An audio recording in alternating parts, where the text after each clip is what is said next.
you barely getting by making minimum payments? With credit card debt reaching all-time highs, National Debt Relief is notifying consumers about significant debt relief options currently being made available to help those with overwhelming credit card debt. These options may reduce a large portion of credit card debt for those who qualify. You don't need to declare bankruptcy or take out a consolidation loan, and you may only have to pay back a fraction of what you owe, even if you have bad credit. National Debt Relief has already reduced the credit card debt for more than 550,000 consumers, so don't wait. If you owe $10,000, $20,000, or even $100,000 in credit card debt, you can now take advantage of this financial debt relief as the cost of living continues to skyrocket. To check what debt reduction you may qualify for, call 800-730-7788. 800-730-7788. Again, that's 800-730-7788. Veterans and active duty service members, when your call to service ends, your mission doesn't have to. Go from GI to IT in just a few months at My Computer Career. Prepare for a high-demand career in cybersecurity, protecting people, systems, and institutions from real cyber threats. Cyber warriors are needed now. Will you answer the call? Go to mycomputercareer.edu/CWP to learn more. That's mycomputercareer.edu/CWP, an Elite CompTIA certification partner. VA education benefits are available to those who qualify.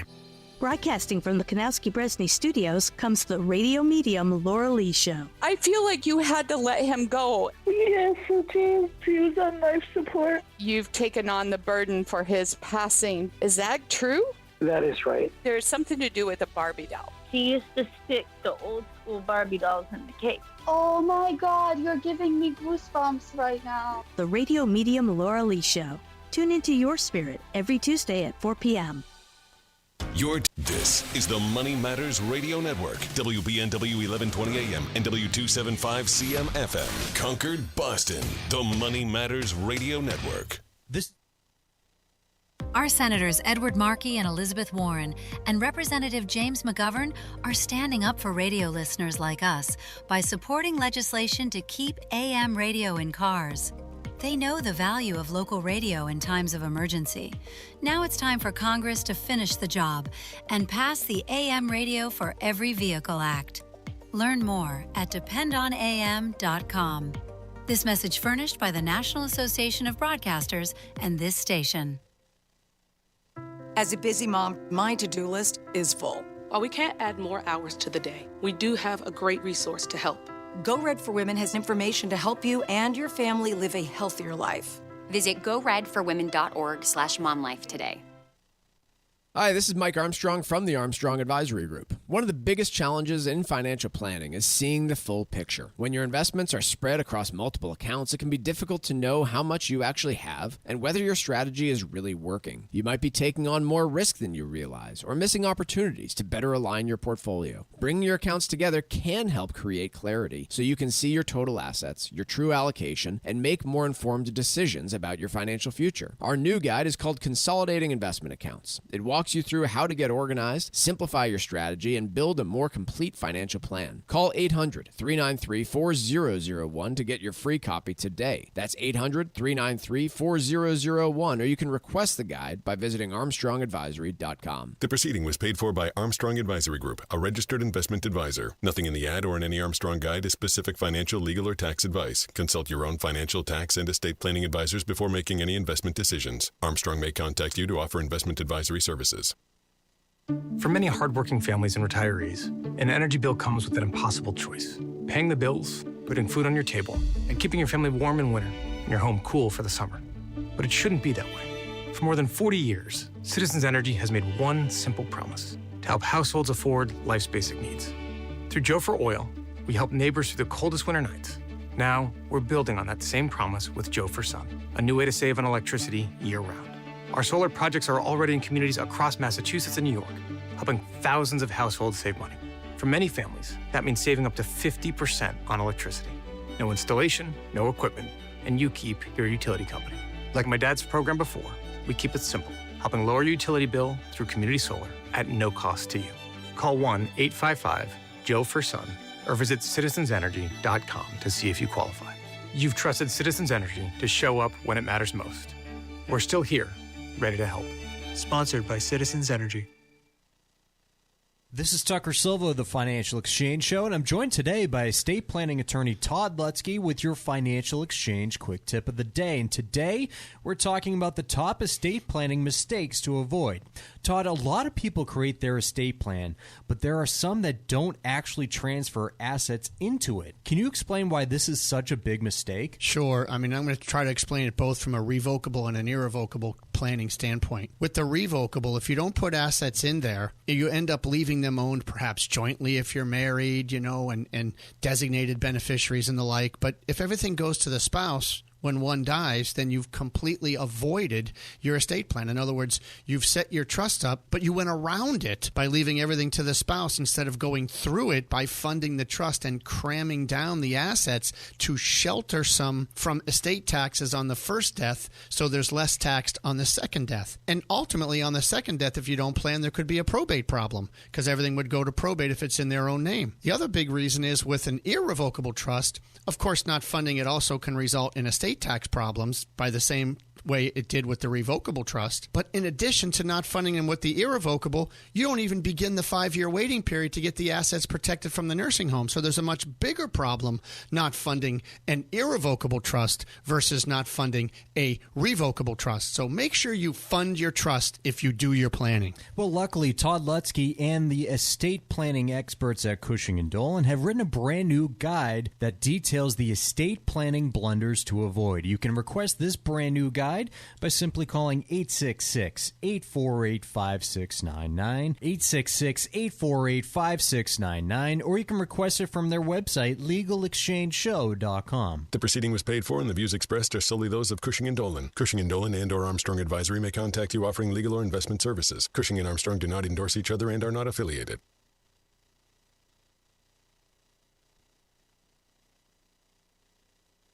The Financial Exchange is produced by Money Matters Radio and is hosted by employees of the Armstrong Advisory Group, a registered investment advisor. All opinions expressed are solely those of the hosts, do not reflect the opinions of Armstrong Advisory or anyone else. Investments can lose money. This program does not offer any specific financial or investment advice. Please consult your own financial, tax, and estate planning advisors before making any investment decisions. Armstrong Advisory and the advertisers heard on this program do not endorse each other or their services. Armstrong and Money Matters Radio do not compensate each other for referrals and are not affiliated.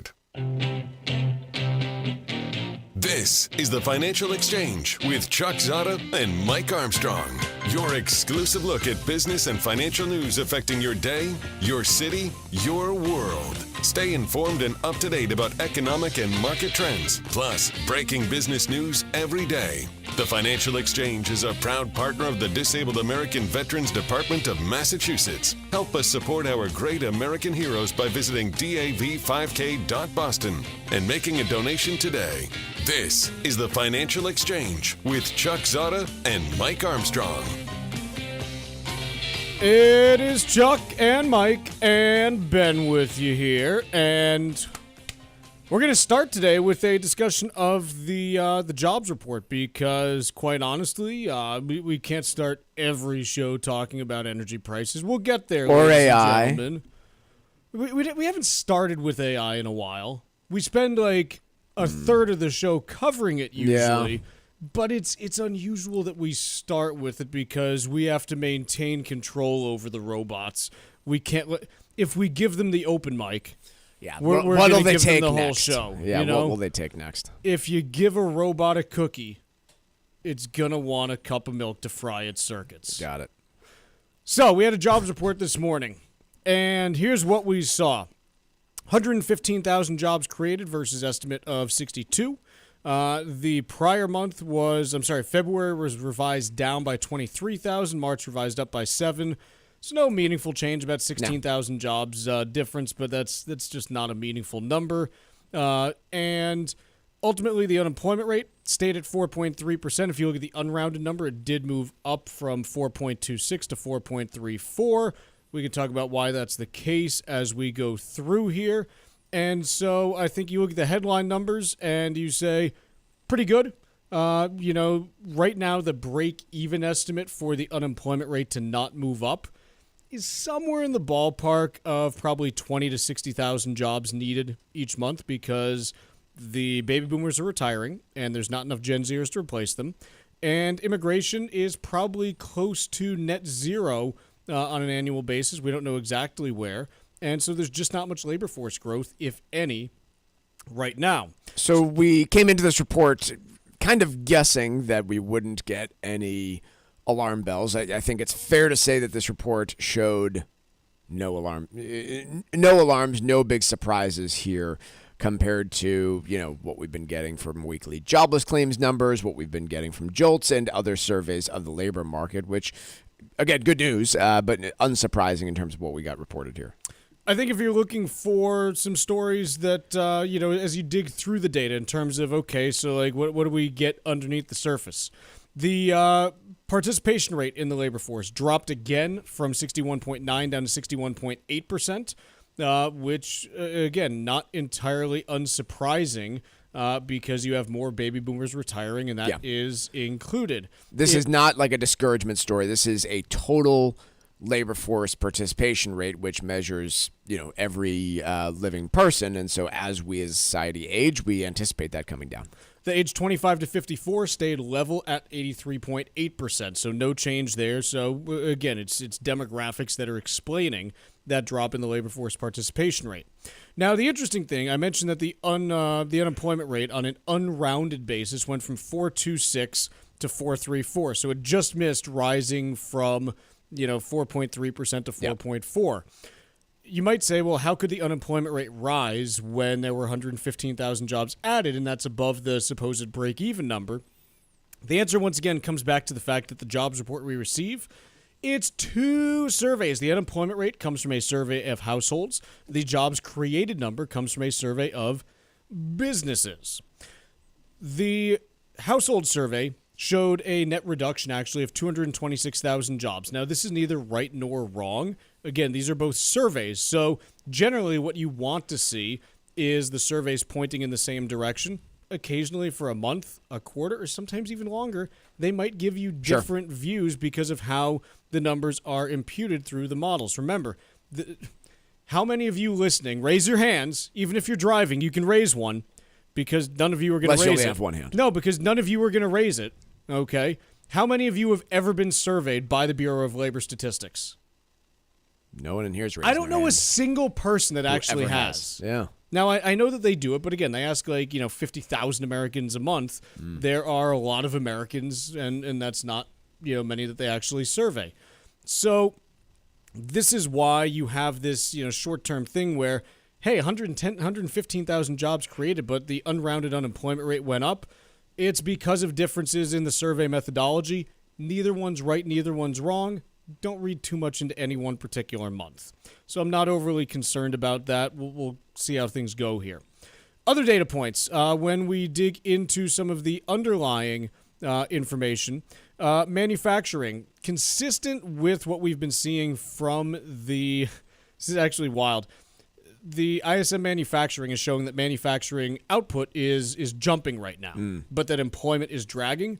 This matched that. 2,000 manufacturing jobs lost for the month. Not entirely surprising. It's just kind of what we've been seeing. The big gains, healthcare continues to be the big gainer year after year now. And then transportation and warehousing, also some big gains, followed by retail. So 30+ thousand in both transportation and healthcare. I want to talk about the transportation and housing. This is back-to-back months now that transportation and warehousing has been ripping. And if you happen to follow Craig Fuller, who we had on our show a bunch last year during the whole tariff kerfluffle, Craig runs a data service. He does a bunch of stuff, but one of the things he does is he runs a data service that shows a bunch of freight information. And basically he's been saying, look, since the start of the year, freight's been going absolutely nuts. There's this huge manufacturing restocking cycle that's going on, and so freight's been crazy. This data is matching what we are seeing in terms of freight activity around the United States. So it's absolutely a real thing that is matching up with some of the other data. Other pieces that we saw, one of my favorite ones that I use as a proxy for consumer demand is what's known as aggregate payroll growth. Aggregate payroll growth is this. You only get half the picture if you're looking at how many jobs were added. You only get half the picture if you're looking at wage growth. If you want to see how much more money is going into Americans' pockets overall, you look at aggregate payrolls, which is wage growth times payroll growth.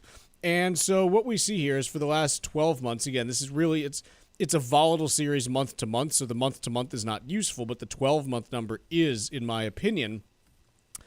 Aggregate payroll growth over the last 12 months is now running at a pace of 3.9%, which is not great.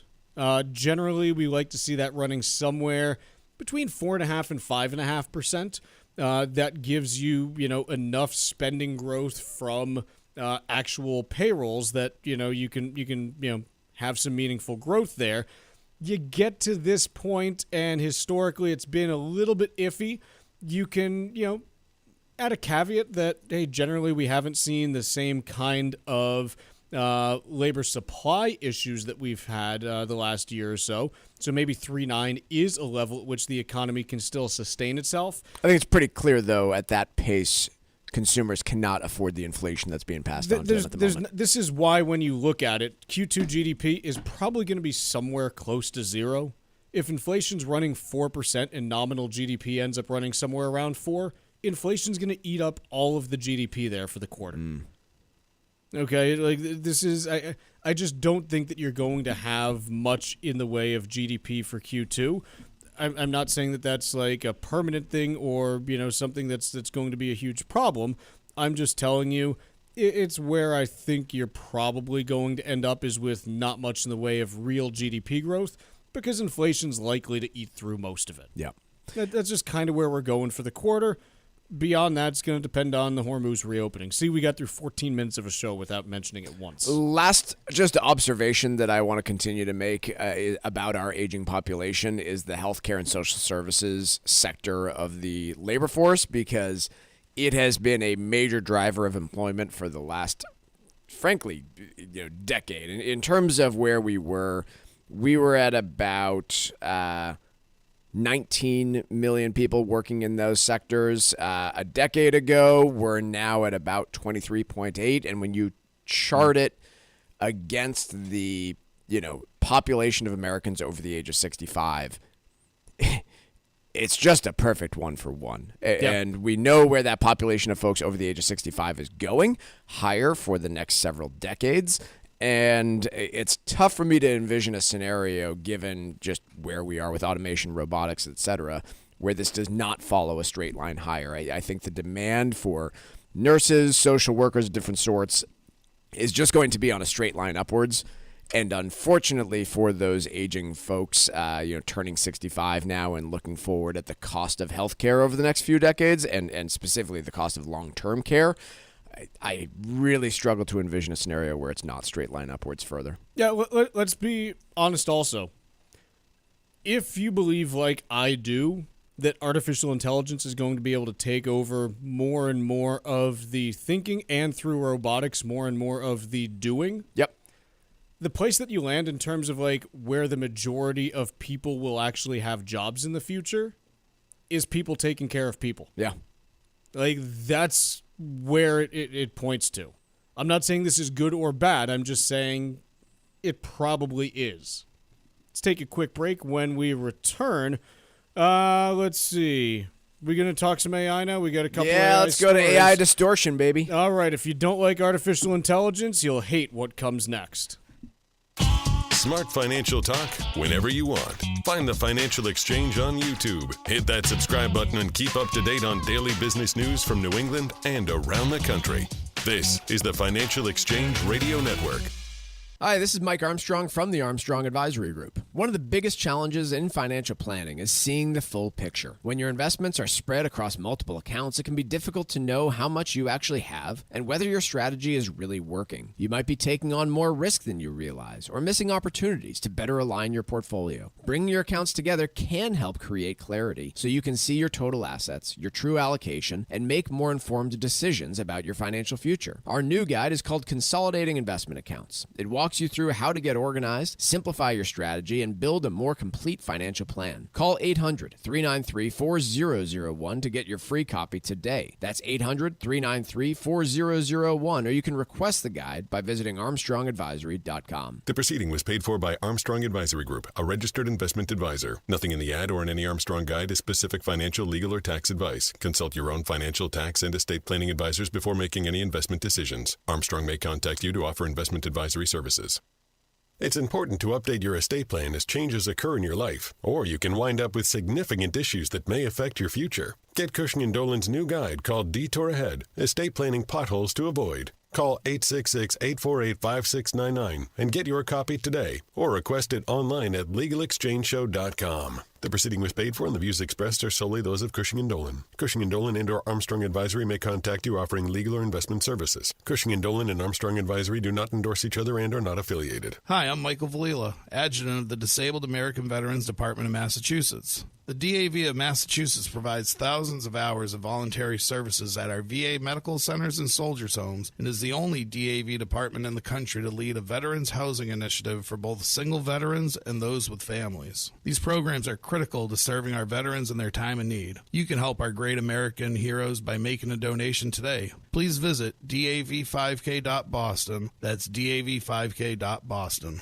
I was 24 when I had a stroke. I was 35 when I suffered a heart attack. I was 46. I was 62. It's a fact. Cardiovascular disease is the leading cause of death in women. But we can fight against our number one killer.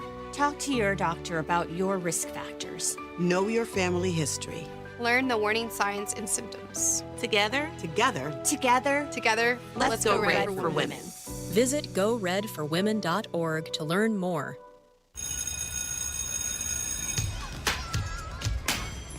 Here at the Massachusetts Department of Elementary and Secondary Education, we are committed to all students not only attending, but succeeding at school.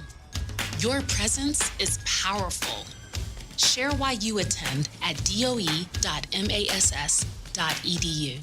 Sponsored by the Massachusetts Department of Elementary and Secondary Education. Our Senators Edward Markey and Elizabeth Warren and Representative Stephen Lynch are standing up for radio listeners like us by supporting legislation to keep AM radio in cars. They know the value of local radio in times of emergency. Now it's time for Congress to finish the job and pass the AM Radio for Every Vehicle Act. Learn more at dependonam.com. This message furnished by the National Association of Broadcasters and this station. When a heart stops, the clock starts. You are the first responder until help arrives. In that moment, 4 minutes equals brain damage. 6 minutes equals too late in an emergency. The first responder is you. We need you. Will you be ready? Learn CPR. Visit heart.org/nation. That's heart.org/nation.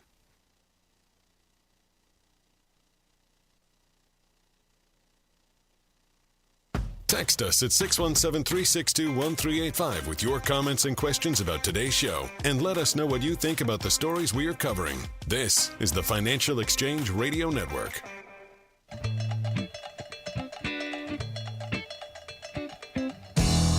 The Financial Exchange is a proud partner of the Disabled American Veterans Department of Massachusetts. Register today for this year's DAV 5K on Saturday, November 7th at Fort Independence on Castle Island. If you are not able to participate, you can still support our great American heroes by visiting dav5k.boston and making a donation today. Your participation helps provide vital services like free transportation to medical appointments and safe housing for single veterans and their families. Donate today at dav5k.boston. That's dav5k.boston. Before we go further into talking about AI, can we talk about the other data point that we just got a couple minutes ago, which was the Michigan consumer sentiment data? So long as you know the actual report, yeah. What do you mean? I didn't look at it yet, so long as you're ready to cover Guys, it. Guys, I got to be honest. This report is broken. We can't use it anymore. Yeah. And it consistently gets cited as like a good report. The data coming out of it is hot garbage. So what I mean by this is one of the questions that gets asked, they ask a bunch of, inflation expectations. One of the questions they ask is, what is your expected price change, not just this year, but they ask in the future, in the next 5 to 10 years. And Mike, last year when tariff mania was gripping the nation, which was the biggest mania since Beatlemania, the UMISH 5 to 10 year inflation expectation came in at 4.4% in April. Okay, expecting inflation to average 4.4% when you look at that 5 to 10 year period. Okay. This year, with gas prices ripping and, all kinds of changes to other pricing that's happening now, it's at 3.4. I'm sorry, but we're just too stupid to answer this survey. Okay? I'll take it more broadly. No. No, I recognize... Mike, this is a complete... I'm not defending the survey. So, I know, but, let me just put into perspective what we just got as a result here. A year ago exactly, households said, hey, because we're nervous about tariffs, which have never been implemented in their lifetime, and most of which have since been clawed back, we expect inflation to be 4.5% for the 5 to 10 year period. Yeah. And today, with actual gas prices 50% higher than they were 3 months ago, people are saying, nah, it's only going to be 3.4%. We're just not capable of understanding prices. I'll take it, again, there's the prices piece of all of this, which I think people are confused about. But I'm just going to take overall sentiment, which they measure here. Yes. It's giving you readings now that are as bad or occasionally worse. Than 2008. Right. And 2009, when unemployment was like 11%. This is fundamentally not a usable survey for that reason alone. It's broken. Something. I know they changed the methodology a couple of years ago to move to online only, and maybe that's what did it, because the people who hang out online are trolls. I don't know. It just very emotionally edgy. What's the right way to phrase? Just quite honestly, trolls. If you spend too much time online, it affects how you think about things. Yeah, I don't know what to make of this survey. I don't even know if it's terribly useful on a month-over-month basis, but very clearly using it to indicate anything about today's economy compared to times over the last few decades is contextually useless. I don't think we can use it anymore, quite honestly. Yeah. Which is a shame, because it's one of the longest-running surveys that we have. Right. This is the gold standard of sentiment surveys historically. Yeah. And I'm pretty sure it's completely useless right now. Because how do you reconcile this? Consumer sentiment, current conditions consumer sentiment, is basically printing as bad as it's ever printed. Right. At the same time that you have consumer spending continuing to run 4 to 7% year-over-year growth unimpeded. Yeah. You can't square those two. Other than... Even if you want to say, hey, consumer spending is being driven by the wealthy so people can feel bad, but they're not. Fine, that still makes this a useless survey then. Right. Either way, it's not giving me anything useful at this point. Yeah, I don't know what the cause. I don't know if it's because of a bunch of people online not being unhappy. I don't know if it's because people are increasingly responding to these surveys in a political fashion, which they clearly are, because we can measure the Democrat versus Republican response to these surveys and tell you how dramatically they flip every time there's a new president. But some combination of things makes it so that these surveys do not indicate anything. So if you see it flashing against your screen that Michigan consumer sentiment did X, Y, or Z, I would really encourage you to throw it out, because it's just, maybe it'll tell us something again in the future. But right now, again, there's no useful context for me to be telling you that the consumer sentiment survey right now is giving you a reading that's worse than it was in May of 2009. Which is, look, you can think whatever you want about the economy. It's better than it was in May of 2009. It's better than it was in May of 2009. Yep. Just full stop. You can have your own feelings, but you don't have to share them. Yeah. Yeah, it's definitively better than it was in May of 2009. Right. You can be entitled to your own opinion, But you're not entitled to that opinion being right. And the economy is better than it was in May of 2009. Yeah, we can agree on that. You know, like it's like that's just where it is. Speaking of, economic statistics that don't make sense, piece in the Wall Street Journal: AI is distorting practically everything about the economy. Is it? It depends on your definition of distorting. I think it's fair to say that GDP and other things are being influenced by capital expenditures from giant companies more than they have been in other times. You might be able to blame a investment drop in places like housing and office buildings and factories partly on the crowding out effect of the AI spend. I think that's an interesting story. I don't know if any of that's distortion though, right? That's saying when the automobile was invented, it totally distorted the horse-based economy. It's changing things. Yes. We got to talk a little bit more about this. Let's take a quick break. Wall Street Watch is coming up next.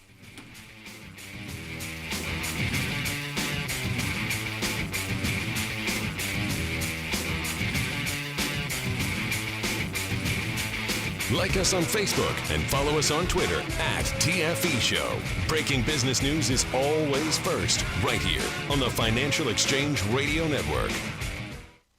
Some of the biggest estate planning mistakes are the ones you don't even know you're making. At Cushing & Dolan, they've seen it all. Plans that aren't complete, that only rely on a will or lack of funding of a trust. These are the kind of mistakes that can lead to probate, unnecessary taxes, or even putting your assets at risk. As your life changes, so should your estate plan. Marriage, grandkids, new assets, and even changes in tax law can impact how your plan should be structured. That's why Cushing & Dolan created a brand new guide called Detour Ahead, Estate Planning Potholes to Avoid. It walks you through the most common and costly mistakes and how to help protect your assets, your family, and your future. Call 866-848-5699 to get your free copy today. That's 866-848-5699. Or you can request the guide online at legalexchangeshow.com. The proceeding was paid for and the views expressed are solely those of Cushing & Dolan. Cushing & Dolan and/or Armstrong Advisory may contact you offering legal or investment services. Cushing & Dolan and Armstrong Advisory do not endorse each other and are not affiliated. It happens all over Massachusetts. Can you tie my shoes? In every home and every community. Be careful on your bike. Learning can happen anytime, anywhere. We'll see you at practice this weekend. And no matter how learning takes place in your family's life, DESE is there as your partner. The Massachusetts Department of Elementary and Secondary Education. Never stop learning. Find out more at mass.gov/back-to-school. Sponsored by the Massachusetts Department for Elementary and Secondary Education. In a heartbeat, you could be the difference.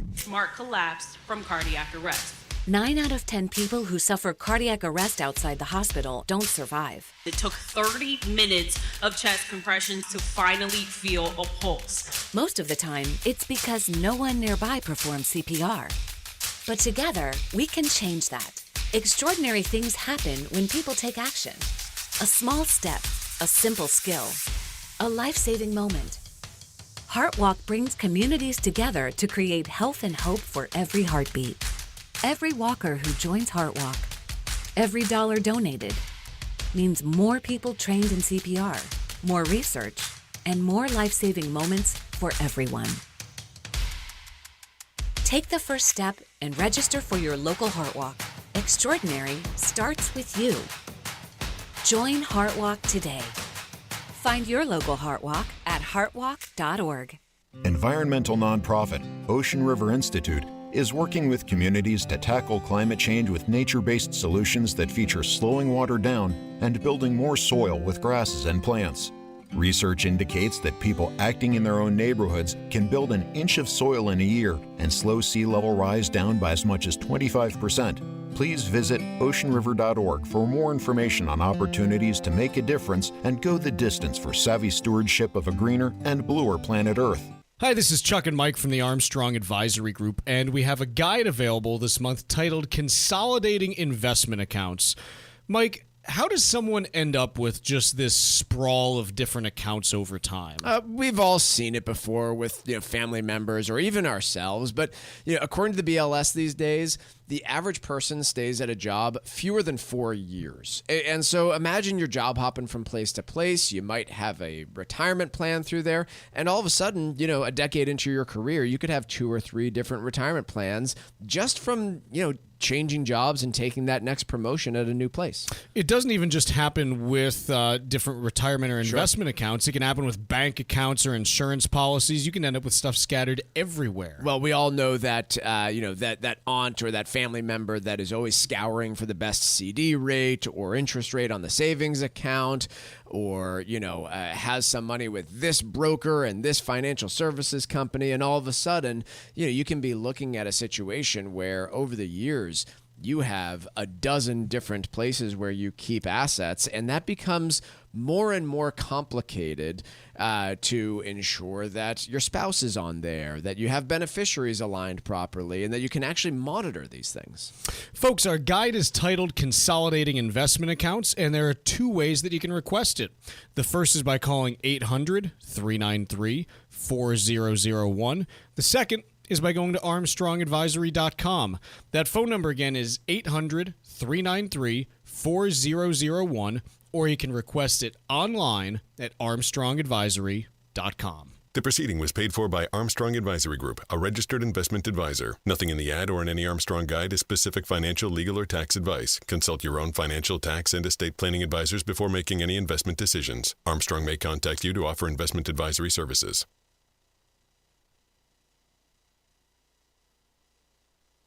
Time now for Wall Street Watch, tracking the stocks, the data, and the headlines driving markets so far today, right here on the Financial Exchange Radio Network. Well, markets are reacting positively to this morning's jobs report that came in better than expected. The Dow Jones is currently up 75 points, or 0.15%. The S&P 500 is up 50 points, or just under 0.7%. The NASDAQ is up just under 300 points, or 1.15%. Gold continuing its rally, up 23 points, or 0.5%. Silver up 1.5%. Cloud infrastructure company CoreWeave is seeing its share price drop 10% as its second quarter revenue guidance disappointed Wall Street. CoreWeave sees revenue ranging from $2.45 billion to $2.6 billion. The midpoint of a $2.53 billion fell short of the $2.69 billion consensus call. Upwork shares tumbling 19% after the company announced a restructuring plan that includes reducing its workforce by 24%. Upwork said that it is doing this to make sure the company remains profitable as work evolves. It also reported first quarter earnings and revenue that came in slightly lower than expected.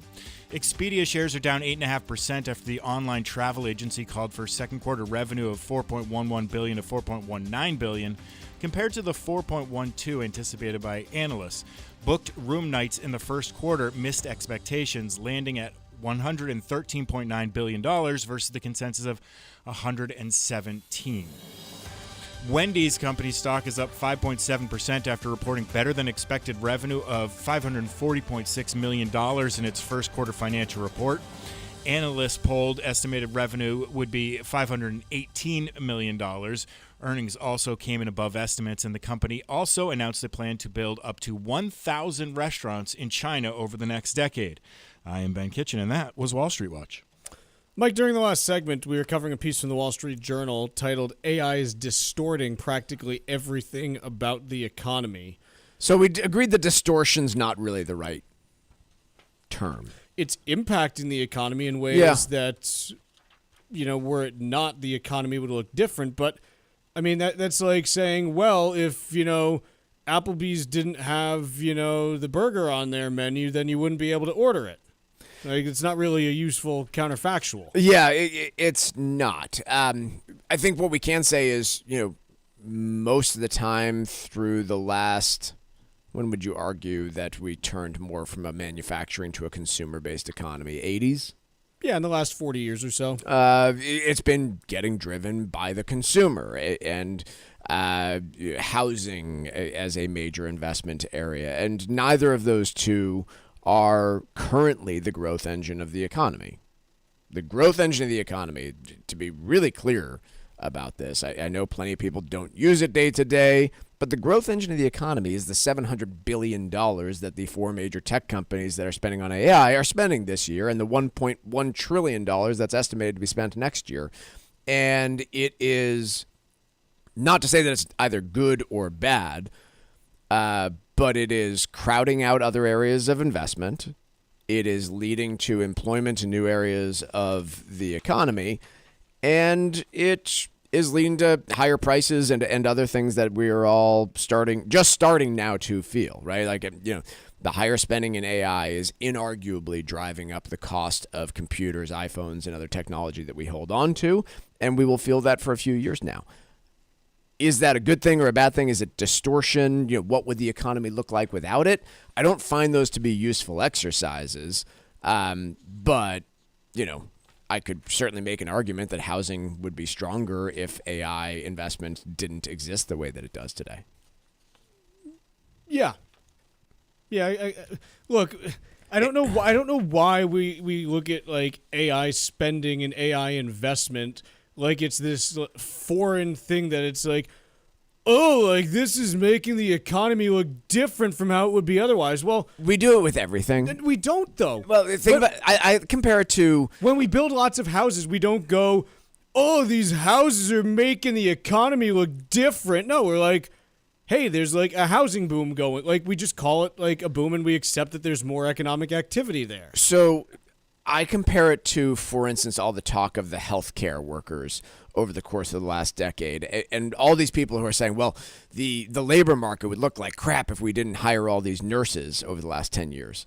My point is, yeah, but we did, and we're going to continue to do so. So it's not distorting things. You can't just remove it from the employment. We do it with inflation, too. Oh, inflation would be so much better if it just wasn't shelter costs increasing by 6% year over year. Well, then for 3 we years. would have just spent the money somewhere else. Like you can't just remove the impact of an economic phenomenon and say, look at what the economy would look like otherwise.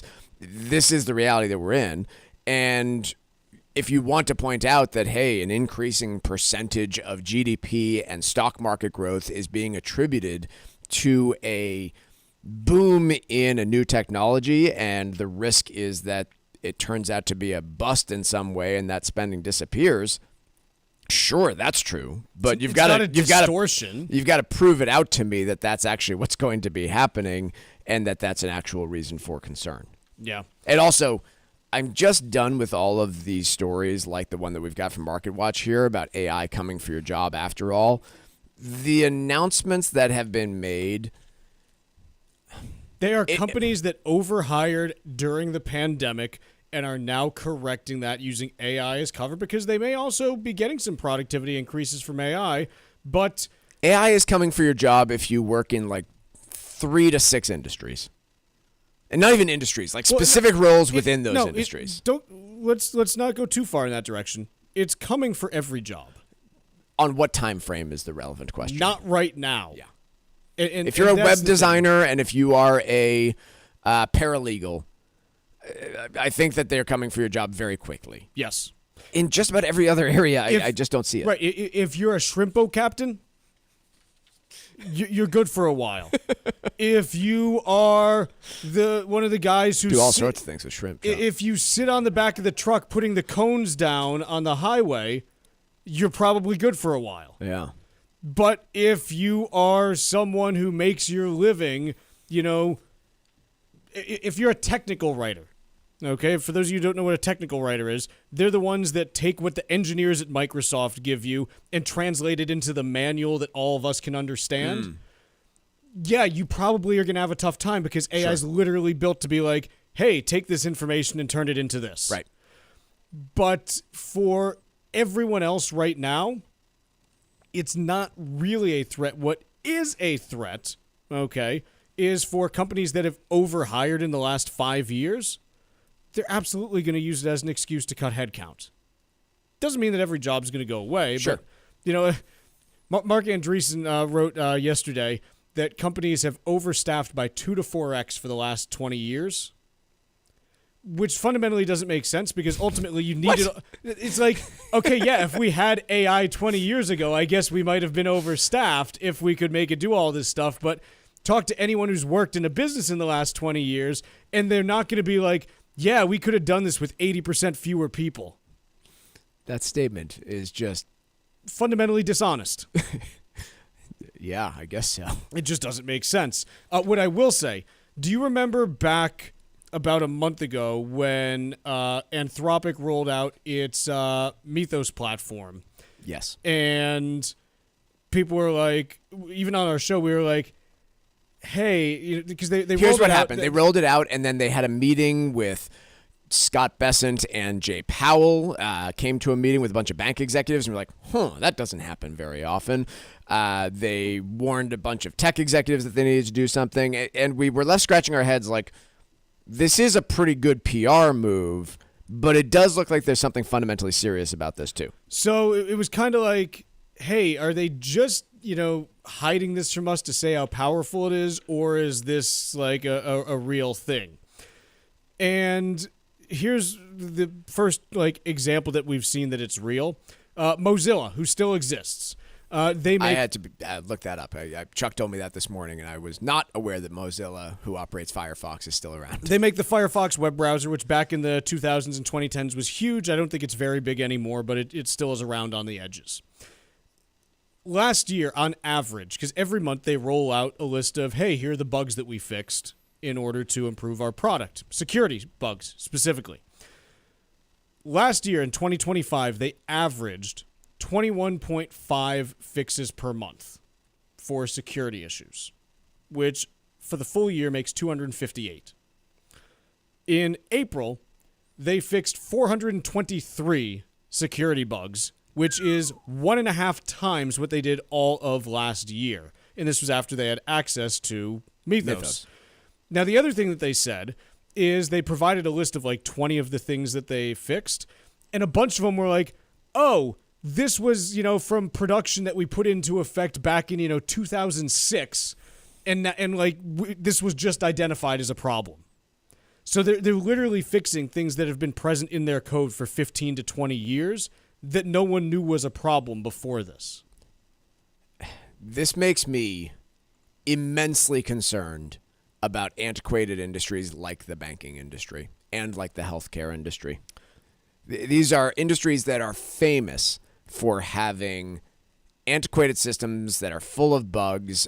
They are constantly the targets of cyber attacks. Education systems would be a third one here. Did you see that Canvas got hacked yesterday? No. So, again, I don't know, I don't have kids that use it, but Canvas is a learning management system. Yeah. And basically it got hacked yesterday. And so throughout a bunch of colleges and school systems and everything, it's basically not usable in a lot of cases right now for teachers and students to manage their workloads, because this is how it's managed today. All indications are that this is going to get way worse before it gets better in terms of the breaches and cyber attacks that are going to be out there using these new tools. Yeah. Let's take a quick break here. When we return, let's talk SpaceX right after this. The Financial Exchange streams every day live on YouTube. Subscribe to our page and follow the markets all morning long. Only here on the Financial Exchange Radio Network. Some of the biggest estate planning mistakes are the ones you don't even know you're making. At Cushing & Dolan, they've seen it all. Plans that aren't complete, that only rely on a will or lack of funding of a trust. These are the kind of mistakes that can lead to probate, unnecessary taxes, or even putting your assets at risk. As your life changes, so should your estate plan. Marriage, grandkids, new assets, and even changes in tax law can impact how your plan should be structured. That's why Cushing & Dolan created a brand new guide called Detour Ahead, Estate Planning Potholes to Avoid. It walks you through the most common and costly mistakes and how to help protect your assets, your family, and your future. Call 866-848-5699 to get your free copy today. That's 866-848-5699. Or you can request the guide online at LegalExchangeShow.com. The proceeding was paid for and the views expressed are solely those of Cushing & Dolan. Cushing & Dolan and/or Armstrong Advisory may contact you offering legal or investment services. Cushing & Dolan and Armstrong Advisory do not endorse each other and are not affiliated. Hi, this is Mike Armstrong from the Armstrong Advisory Group. One of the biggest challenges in financial planning is seeing the full picture. When your investments are spread across multiple accounts, it can be difficult to know how much you actually have and whether your strategy is really working. You might be taking on more risk than you realize or missing opportunities to better align your portfolio. Bringing your accounts together can help create clarity so you can see your total assets, your true allocation, and make more informed decisions about your financial future. Our new guide is called Consolidating Investment Accounts. It walks you through how to get organized, simplify your strategy, and build a more complete financial plan. Call 800-393-4001 to get your free copy today. That's 800-393-4001, or you can request the guide by visiting armstrongadvisory.com. The proceeding was paid for by Armstrong Advisory Group, a registered investment advisor. Nothing in the ad or in any Armstrong guide is specific financial, legal, or tax advice. Consult your own financial, tax, and estate planning advisors before making any investment decisions. Armstrong may contact you to offer investment advisory services. For many families, an energy bill can mean difficult choices, wondering when or even how it will get paid. It shouldn't be that way. For more than 40 years, Citizens Energy has helped families afford life's basic needs. First, through Joe for Oil, and now through Joe for Sun. A simple way to save on electricity at no cost to you. No installation, no equipment, and you keep your utility company. We keep it simple and help you lower your utility bill. Call 1-855-JOE-FOR-SUN or visit citizensenergy.com to see if you qualify. Sponsored by Citizens Energy. Our Senators Edward Markey and Elizabeth Warren and Representative Lori Trahan are standing up for radio listeners like us by supporting legislation to keep AM radio in cars. They know the value of local radio in times of emergency. Now it's time for Congress to finish the job and pass the AM Radio for Every Vehicle Act. Learn more at dependonam.com. This message furnished by the National Association of Broadcasters and this station. When a heart stops, the clock starts. You are the first responder until help arrives. In that moment, 4 minutes equals brain damage. 6 minutes equals too late in an emergency. The first responder is you. We need you. Will you be ready? Learn CPR. Visit heart.org/nation. That's heart.org/nation. Let's talk LDL. AKA bad cholesterol. The higher your LDL cholesterol, the higher your risk of a heart attack or stroke. Your health matters. Know your number. Talk to your doctor and get your cholesterol checked. And learn how to help lower your LDL bad cholesterol. Because your health is in your hands. Find out more at heart.org/LDL.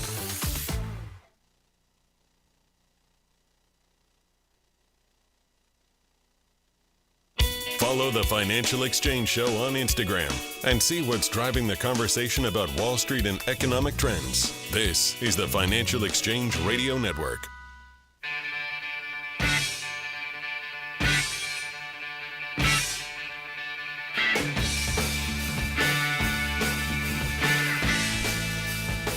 So SpaceX has an IPO that's coming up sometime in the next probably 4 to 6 weeks. We don't have exact dates yet.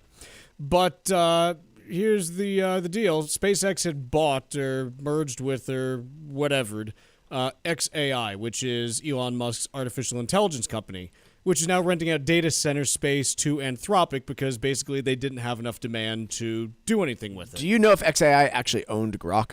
Because I know it lived on Twitter, which is X. Mike, I can't make sense. I have no idea. I didn't either. I just did, yeah. But here's the deal. So pretty much shut it down. xAI in and of itself as a standalone entity is now fully shut down. So even within SpaceX, it's not an official unit anymore. And basically the company now is going to be SpaceXAI, and that's what it's going to be. You got to stop changing these names if you're going to be a publicly traded company. Listen, it can't be once every 6 months. This is what everyone does now, man. It used to be Facebook, now it's Meta. It used to be Google, now it's Alphabet. Yeah. I am still waiting for Mark Zuckerberg to change Meta's name again now that the metaverse is not central to their plans. I kind of think they'd have to, right? But we'll see. I mean, isn't it kind of a joke? I mean, that would be like if we were still sitting here, in 2026 being like, man, it's amazing how many cars Edsel sold. You know, like, you don't keep the name of your flopped product as your company name. Yeah, that would be surprising. The IPO itself, when we talk about this thing, we are talking about one that we have never seen before. The company's targeting a valuation of $2 trillion. That puts them with only like 6 companies that are publicly traded today that are larger than SpaceX if it actually goes off of that value. It'd be a $75 billion raise. A lot of complexities here. There's been talks of favoring some early Tesla customers and other, brand loyalists to Elon Musk's other brands. So really confusing to me as to how this IPO is all going to go off. But if it does and does successfully, I mean, I'm just trying to brainstorm off the top of my head here, Chuck. Apple, Amazon. No, Amazon's not $2 trillion, are they? Amazon might be like 1.9. They're in the ballpark. Microsoft, Nvidia. Apple, Amazon, Apple, Google. Meta, Google. No, Meta's not there. So, yeah, it's Google. Those are the only companies that would be exceeding the size of this giant space company. So it will be fascinating to see if it does go off this year. Yeah, there are some things that are a little dodgy about how this is all going down in terms of what some of the indices and exchanges are doing to try to encourage listings. Yes. None of it really gives me the warm and fuzzies. And well, I can tell you firsthand the number of advertisements that I see both in my email box and on social media about, hey, invest in this fund to get pre-IPO access to these XYZ companies. And I'm sitting here saying, boy, something seems just off about all of this. I'm gonna. There's a piece from a guy by the name of Dave Natick. He's a big ETF guy. Like, he basically knows more about ETFs and trading in general than anyone like out there, in my opinion. Just like the mechanics of how they work. Okay. He's not like a great trader or anything. Sure. But he understands, like, hey, this is what this all means. I'm just gonna quote from him. First, under the new rules, simply because an IPO is big enough to crack the top 40, the company can skip the 3-month aging window and be included in the NASDAQ 100 in just 15 days. Used to be you had to, have a certain time period before you could be included in there. Second, because SpaceX is floating such a minuscule amount of the firm, they abandoned the old floor of how small the float could be and just added any mega cap at 3x their implied float. So basically, SpaceX, when they first list, not all the shares are available to be sold. Right. Most of them aren't because company insiders are not allowed to sell during a certain lockup period at first. And they're doing just a tiny, tiny little float in order to... That's the $75 billion I was talking about. Right, it's $75 billion. So 95% is not going to be tradable. And typically, like, the NASDAQ's like, no, like, we don't allow low float shares to be, like, included in the NASDAQ 100 because they don't represent adequate price discovery. Natick here is basically like, yeah, you're not going to get adequate price discovery because if all these index funds have to go and buy from that pool of $75 billion that's outstanding, the price is going to get jacked up until everyone else has the ability to sell. Yeah. So pretty much he's looking at this, and that's just the NASDAQ. The S&P 500 typically has to have companies wait a year to be considered for inclusion. They have to have a 10% free float and need to have, financial viability. The S&P is thinking about abandoning that in order to get SpaceX listed in the S&P. And so, again, it's kind of like, what are we actually doing here? And how is this going to work out? We'll see. I don't know. But he just points out that these are things that mechanically are not going to give you a good sense of how SpaceX is worth at the beginning because of forced bids that ultimately will end up disappearing, and then the real price discovery can take place. So there's that. Let's take a quick break here. When we return, we got hour 2 coming up, and we'll talk a little bit about the Middle East. Talk about China. President Trump heading to China next week. What kind of expectations do we have? And a whole lot more in hour 2.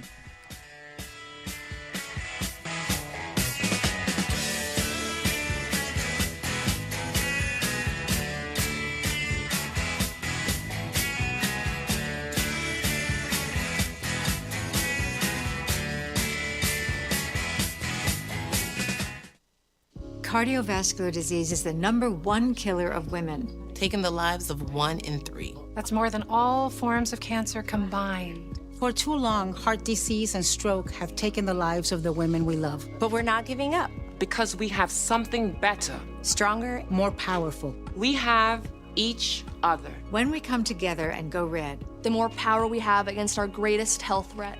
Visit goredforwomen.org today to learn more. Sometimes we know what's next. Other times, it's impossible to know. Life can change in an instant.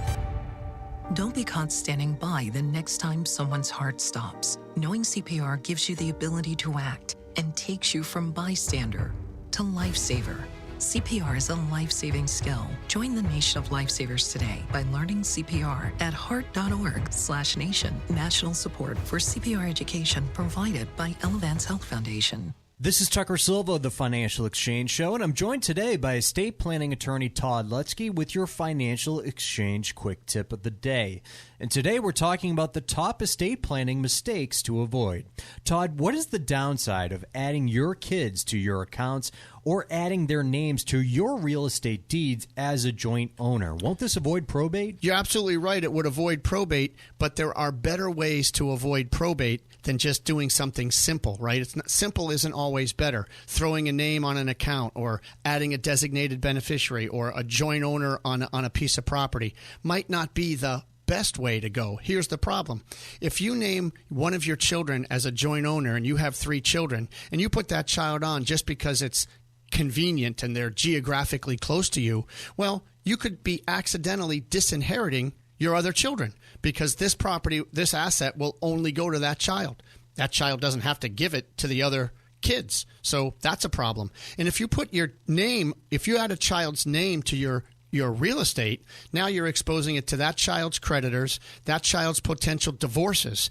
That's never good. And plus, you've lost control over it. If you try to sell it, you need that kid's permission, and half the money would go to that kid. Please, folks, set up a trust, fund your trust much better than just trying to do it shorthanded and just give away assets or adding names to accounts. Todd Lutzke and the estate planning experts at Cushing & Dolan have written a brand new guide that details the estate planning blunders to avoid. You can request this brand new guide by calling 866-848-5699. That's 866-848-5699, or you can request it from their website, legalexchangeshow.com. The proceeding was paid for, and the views expressed are solely those of Cushing & Dolan. Cushing & Dolan and or Armstrong Advisory may contact you offering legal or investment services. Cushing and Armstrong do not endorse each other and are not affiliated. This is the Money Matters Radio Network, WBNW 1120 AM and W275 CM FM. Concord, Boston, the Money Matters Radio Network. For many hardworking families and retirees, an energy bill comes with an impossible choice. Paying the bills, putting food on your table, and keeping your family warm in winter and your home cool for the summer. But it shouldn't be that way. For more than 40 years, Citizens Energy has made one simple promise: to help households afford life's basic needs. Through Joe for Oil, we help neighbors through the coldest winter nights. Now, we're building on that same promise with Joe for Sun, a new way to save on electricity year-round. Our solar projects are already in communities across Massachusetts and New York, helping thousands of households save money. For many families, that means saving up to 50% on electricity. No installation, no equipment, and you keep your utility company. Like my dad's program before, we keep it simple, helping lower your utility bill through community solar at no cost to you. Call 1-855-JOE-FOR-SUN or visit citizensenergy.com to see if you qualify. You've trusted Citizens Energy to show up when it matters most. We're still here, ready to help. Sponsored by Citizens Energy. Environmental nonprofit Ocean River Institute is working with communities to tackle climate change with nature-based solutions that feature slowing water down and building more soil with grasses and plants. Research indicates that people acting in their own neighborhoods can build an inch of soil in a year and slow sea level rise down by as much as 25%. Please visit oceanriver.org for more information on opportunities to make a difference and go the distance for savvy stewardship of a greener and bluer planet Earth. Let's talk LDL. AKA bad cholesterol. The higher your LDL cholesterol, the higher your risk of a heart attack or stroke. Your health matters. Know your number. Talk to your doctor and get your cholesterol checked. And learn how to help lower your LDL bad cholesterol. because your health is in your hands. Find out more at heart.org/LDL. Our Senators Edward Markey and Elizabeth Warren and Representative James McGovern are standing up for radio listeners like us by supporting legislation to keep AM radio in cars. They know the value of local radio in times of emergency.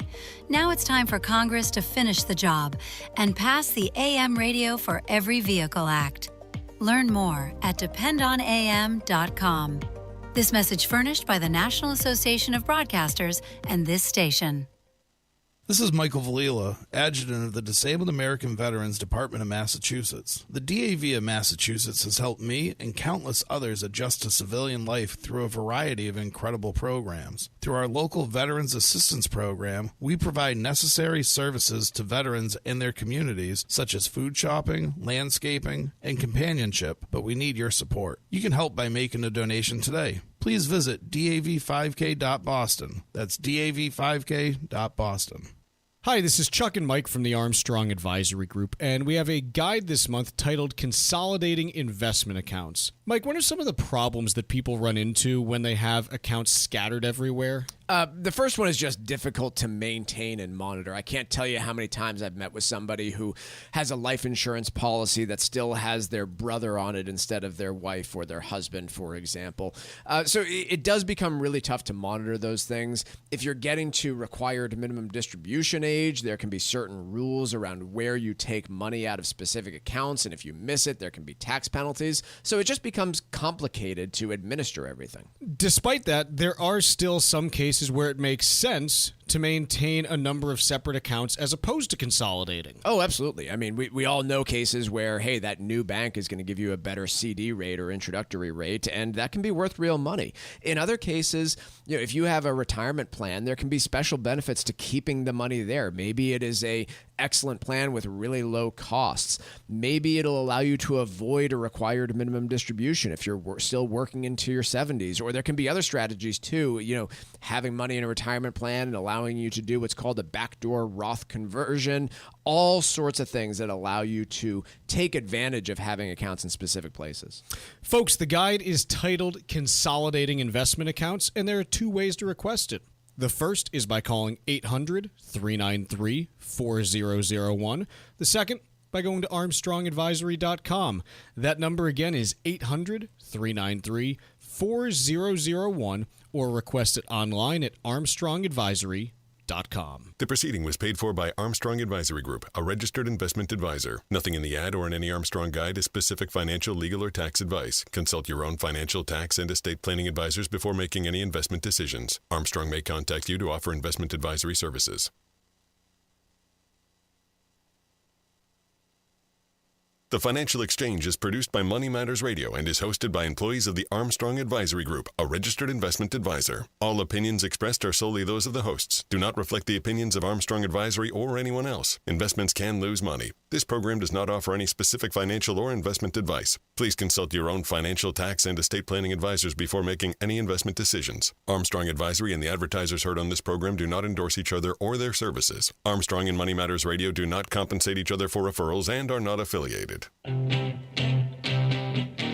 This is the Financial Exchange with Chuck Zodda and Mike Armstrong. Your exclusive look at business and financial news affecting your day, your city, your world. Stay informed and up to date about economic and market trends, plus breaking business news every day. The Financial Exchange is a proud partner of the Disabled American Veterans Department of Massachusetts. Help us support our great American heroes by visiting dav5k.boston and making a donation today.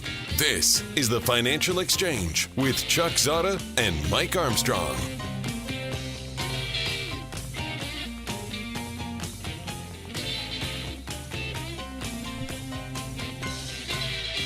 Chuck, Mike, and Ben here, and as we get things all spooled up for you, we got all your major indices in the green as we go through the day so far. The S&P 500 is up 57 big points, 0.78%. The Dow Jones Industrial Average is up 50 points, 0.1%. And the NASDAQ Composite is up 344 points, 1.34%.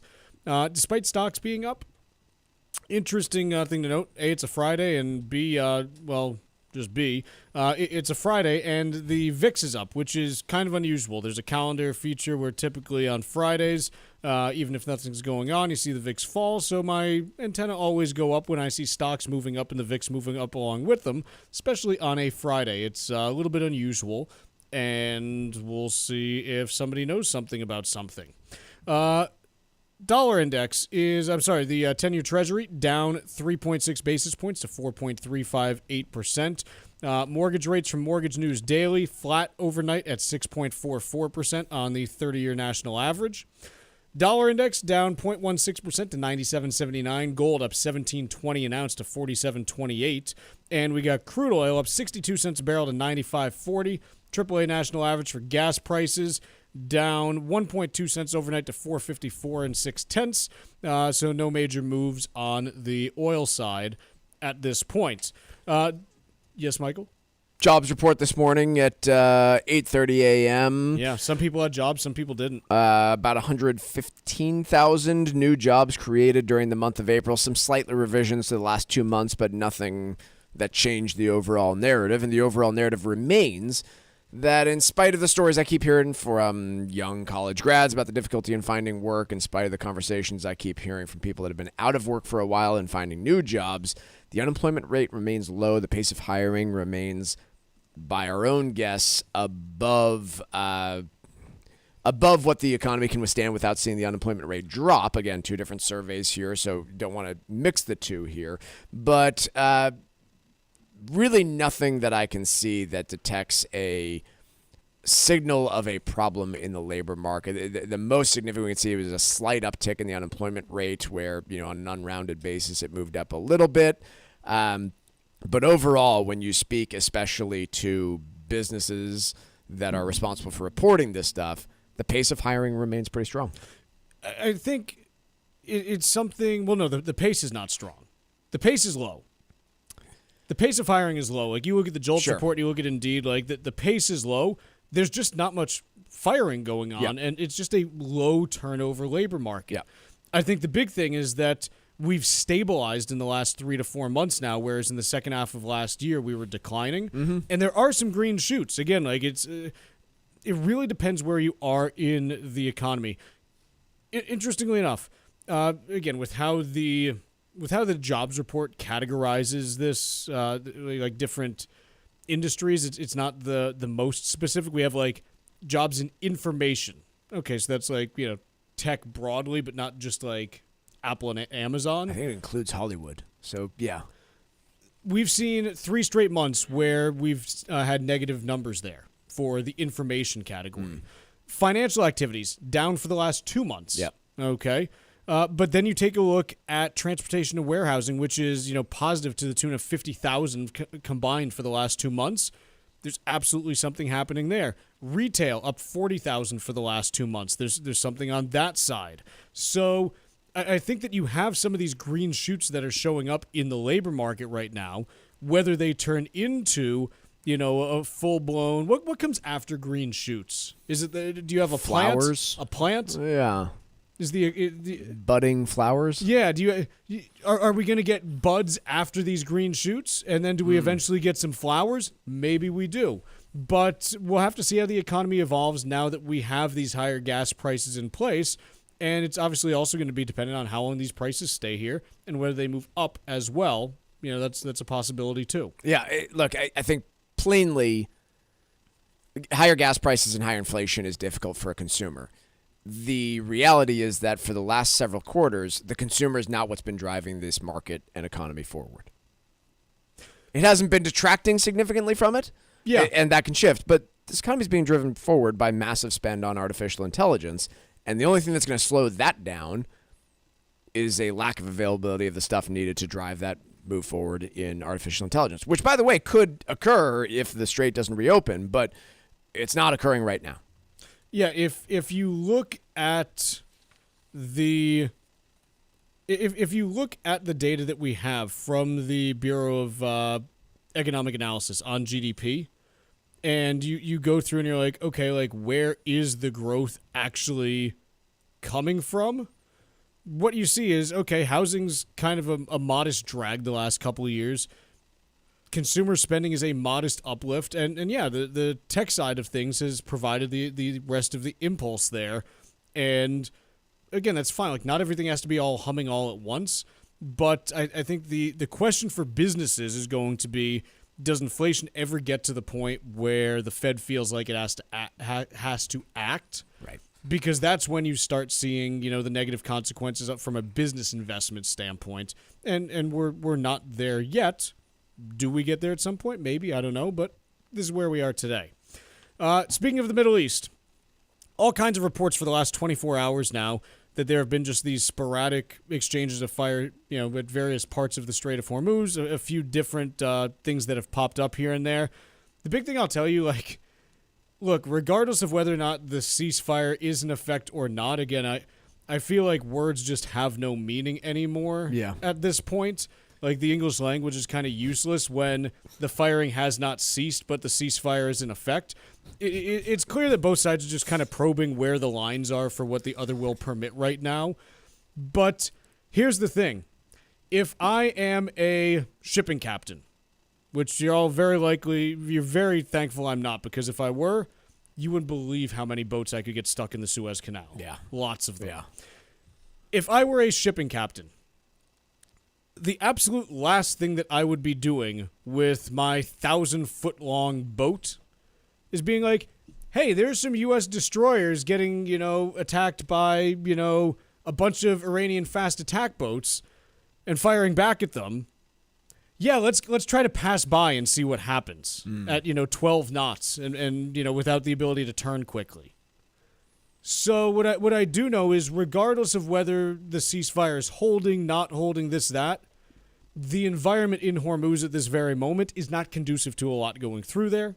And as such, we continue to see production shut-ins costing the world oil supply 12 million barrels a day. It's so impossible to know whether or not that can turn on. Obviously, the oil production and resupply of global oil cannot turn on a dime. But the idea of traffic flowing through the Strait of Hormuz could turn on a dime and then turn right back in the other direction. Like, it is really difficult to know what comes next. Let's take a quick break. When we return, let's do some trivia, and then let's talk about China right after this. Subscribe now to our YouTube page, where you'll find daily interviews and full shows of the Financial Exchange. We'll get you caught up on anything and everything you might have missed, right here on the Financial Exchange.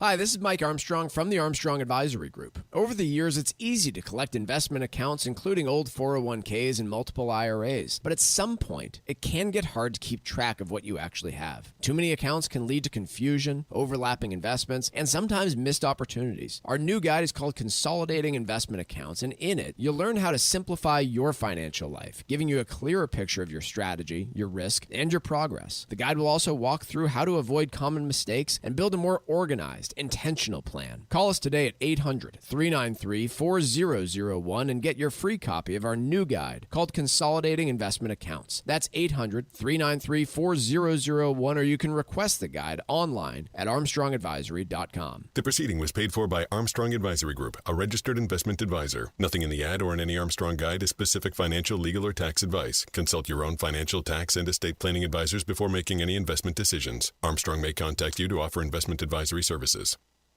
Some of the biggest estate planning mistakes are the ones you don't even know you're making. At Cushing & Dolan, they've seen it all. Plans that aren't complete, that only rely on a will or lack of funding of a trust. These are the kind of mistakes that can lead to probate, unnecessary taxes, or even putting your assets at risk. As your life changes, so should your estate plan. Marriage, grandkids, new assets, and even changes in tax law can impact how your plan should be structured. That's why Cushing & Dolan created a brand new guide called Detour Ahead, Estate Planning Potholes to Avoid. It walks you through the most common and costly mistakes and how to help protect your assets, your family, and your future. Call 866-848-5699 to get your free copy today. That's 866-848-5699. Or you can request the guide online at legalexchangeshow.com. The proceeding was paid for and the views expressed are solely those of Cushing & Dolan. Cushing & Dolan and/or Armstrong Advisory may contact you offering legal or investment services. Cushing & Dolan and Armstrong Advisory do not endorse each other and are not affiliated. Our Senators Edward Markey and Elizabeth Warren and Representative Jake Auchincloss are standing up for radio listeners like us by supporting legislation to keep AM radio in cars. They know the value of local radio in times of emergency. Now it's time for Congress to finish the job and pass the AM Radio for Every Vehicle Act. Learn more at dependonam.com. This message furnished by the National Association of Broadcasters and this station. As a busy mom to 4 kids, my to-do list is full. Trying to fit in exercise, eating right, and prioritizing self-care can feel next to impossible. While we can't add more hours to the day, we do have a great resource to help. Go Red for Women has easy tips, tools, and information to help you and your family live a healthier life. So to all the moms, the aunts, grandmothers, and amazing women out there doing it all, visit goredforwomen.org/momlife today. You take care of them, Go Red for Women will take care of you. In a heartbeat, you could be the difference. Mark collapsed from cardiac arrest. 9 out of 10 people who suffer cardiac arrest outside the hospital don't survive. It took 30 minutes of chest compressions to finally feel a pulse. Most of the time, it's because no one nearby performed CPR. But together, we can change that. Extraordinary things happen when people take action. A small step, a simple skill, a life-saving moment. HeartWalk brings communities together to create health and hope for every heartbeat. Every walker who joins HeartWalk, every dollar donated, means more people trained in CPR, more research, and more life-saving moments for everyone. Take the first step and register for your local HeartWalk. Extraordinary starts with you. Join HeartWalk today. Find your local HeartWalk at heartwalk.org.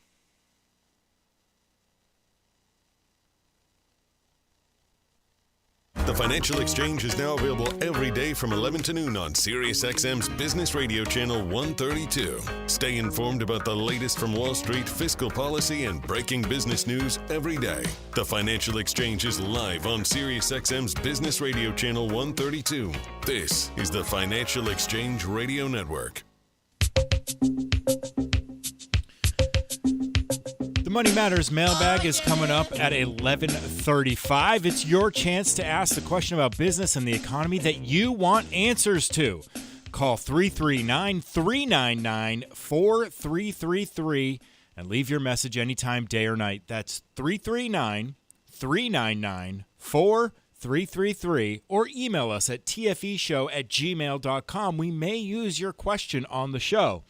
It's time now for trivia here on the Financial Exchange. 1 year ago today, Cardinal Robert Prevost was elected as the 267th Pope of the Catholic Church. He is the first American to hold the office, and he took the name Pope Leo XIV. Today's question, which U.S. city is Pope Leo XIV from? Which U.S. city is Pope Leo XIV from? Be the fourth person to text us at 617-362-1385 with the correct answer, and you'll win a Financial Exchange Show t-shirt. The fourth correct response will be our winner. See the complete contest rules at financialexchangeshow.com. Piece of the New York Times is titled When You're Fired from Retirement, and specifically talking about hey, the people that have to return to work because the financials didn't actually make sense the way they thought they did in retirement. I thought it was when you really misbehaved in the villages. They fire you and send you out. I don't think you can misbehave enough. I think you got to do a lot to get kicked out of the villages. It sounds well, did like the Costanzas get fired in retirement from Del yeah, Boca Vista? Yeah, sort of. The Barones did also in Everybody Loves Raymond. So what they're talking about here is a phenomenon that we've covered before, and you do see this showing up in some of the data, which is overall, while we as a society are getting older, the portion of people who are working past the age of 65 continues to grow. And while I'd love to believe it's because they're all passionate about their work and just really love what they do, the reality is not so much the case. It is that people are unfortunately woefully underprepared for retirement, and in a lot of cases underestimate things like are covered in this New York Times piece about, just higher than expected medical costs, for instance, in retirement. One woman is talking about how Medicare only covers a small portion of her diabetes medication, and so the planning she had done between Social Security and the pension she had don't quite cover it.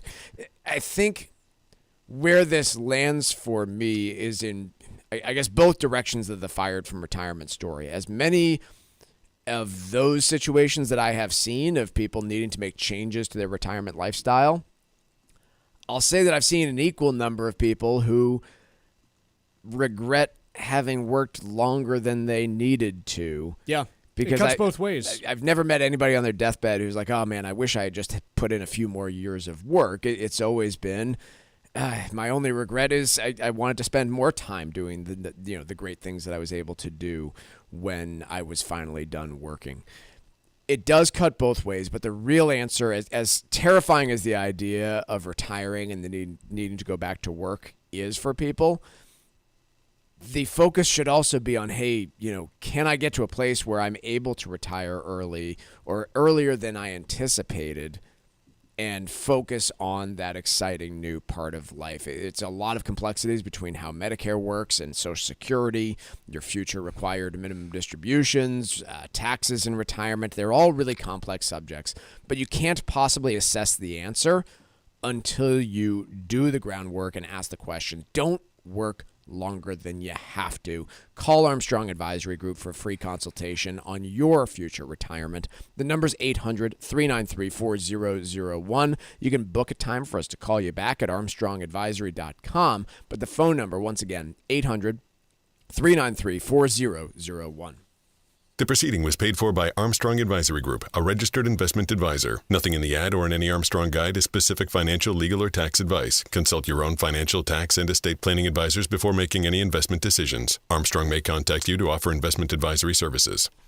The U.S. and China are scheduled to get together with President Trump and President Xi meeting next week in China, I believe it is. I think it's the 14th to the 16th that the summit is scheduled.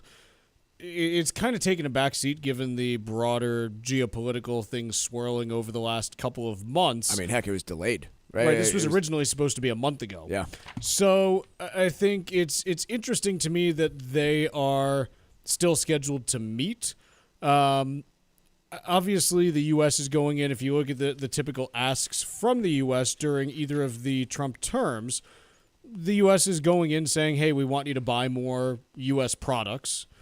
China is going to be saying, hey, we want you to stop tariffing us. Yep. And I think expectations are fairly low, I think, for this meeting. I don't think anyone's expecting some giant grand breakthrough or anything like that. And other things that are, undercurrents in the conversations, always Taiwan. China will always be pushing for something on Taiwan, and they continue to view it as their territory that, would also have the nice side benefit of being the only place that produces semiconductors in the world. There's also been a lot of mention of, the AI arms race between these two countries. When we talk about the AI build-out, it's really only about two countries, the U.S. and China, or the U.S. versus China. And, there could be some low-hanging fruit there, I think, for, if not written agreements, then at least stated understandings of how it's used or not used in military applications and things along those lines. But, yeah, I too hold pretty low expectations for where this goes because, frankly, it's just not the priority of the day for the Trump administration. I don't think it's the priority of the day for China either. Yeah. I think I think both before the Iran conflict, we're looking towards this as, hey, is there can we build towards something bigger? But I think there's just so many complicating factors right now. Yeah. That it's just tough for me to see anything huge coming out of this. But look, as always, when you're thinking about these things, it's not binary and it's not yes or no 100% either way. It's, okay, along the spectrum, how can things potentially move? And just be aware that, there is the possibility that maybe something larger does come together, but we'll see. One thing that's definitely true here is the U.S. has certainly ceded a lot of influence in Asia over the course of the last year or so between trade tariff fights and now with the events in Iran. I mean, I know we tend to be very domestic focused on this program and talking about higher gas prices here, but what has occurred in Southeast Asia has been China exceptionally well prepared for the events in Iran and certainly impacted, but I don't know. No, I think sometimes we give China a little too much credit. Like they're not infallible. They're not infallible. Is there any Asian nation you can point to that is more energy independent right now than China? No, but their economy is also a mess. Yeah, agreed. But I think one thing that's clear is a number of those countries that are in a bigger mess right now have turned to China as a relief valve. I don't know that they're getting it, but they are going to China and saying, hey, can we get some jet fuel? Can we get some sort of relief on energy infrastructure? And I would imagine that the Chinese are saying, yeah, absolutely, just plan on taking a bunch of our solar panels and cars and other things that we have overproduced over the last few years in exchange for it. So I think this moment, the last year especially, but the last few months too, have probably been a lot about China trying to expand their influence in the region, and I'd imagine they've been somewhat successful with it. Mike, you know how sometimes we have those, you see those quotes where it's like, hey, if you invested like $5,000 in Microsoft 40 years ago, you'd be worth like $10 million today? Yeah. I just saw a new one here. If you invested $30,000 in SanDisk 12 months ago, you'd be a millionaire now. Wish I had known. Again, it's just wild. Like, what would I be worth? What would I be worth if I invested $30,000 in Verizon 10 years ago? Don't answer that question. Still working on it. Let's take a quick break. We got the trivia answer, Wall Street Watch, and mailbag when we come back.